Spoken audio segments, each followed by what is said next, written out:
L'heure est au bilan pour l'enquête sur les pratiques de consommation des habitants du Grand Genève. Où fait-on ses courses, comment y allons-nous ou encore dans quel type d'enseigne? Tout y passe. 3410 ménages ont été interrogés par téléphone pour la réalisation de l'étude. Une première constatation apparaît. L'étude montre par exemple que les enjeux ne sont pas forcément sur les proportions de chiffre d'affaires, mais sur la bonne implantation des développements commerciaux qui sont de différentes caractéristiques. Il y a l'alimentaire qui est plutôt du quotidien, qui est un achat de proximité, et puis les équipements, les autres équipements qui sont plus occasionnels et où là la localisation est moins importante.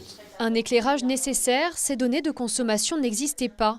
L'étude franco-suisse permet donc de comparer les points communs et les spécificités de chacun. Les choses sont relativement équilibrées, c'est-à-dire on voit il y a une légère majorité des dépenses qui sont faites du côté suisse, certains types de dépenses sont plus faits du côté français, mais somme toute c'est assez logique dans une vision sans périphérie.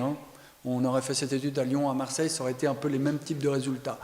Et puis après, on a certaines spécificités, on le voit, les revenus sont quand même 2 fois supérieurs du côté suisse, mais le pouvoir d'achat est totalement érodé pour les gens qui habitent en Suisse à cause des loyers très élevés, assurance maladie, etc. Et donc la part restante pour les dépenses est légèrement supérieure du côté suisse, mais pas tant que ça par rapport à ceux qui habitent du côté français. Donc il y a aussi...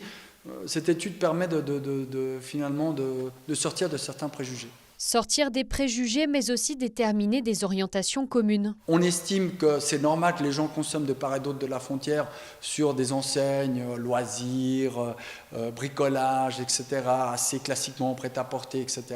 Sur l'alimentaire, on veut faire en sorte que les gens consomment plus proche de leur lieu d'habitat pour éviter des déplacements trop nombreux. Des enjeux économiques mais aussi écologiques.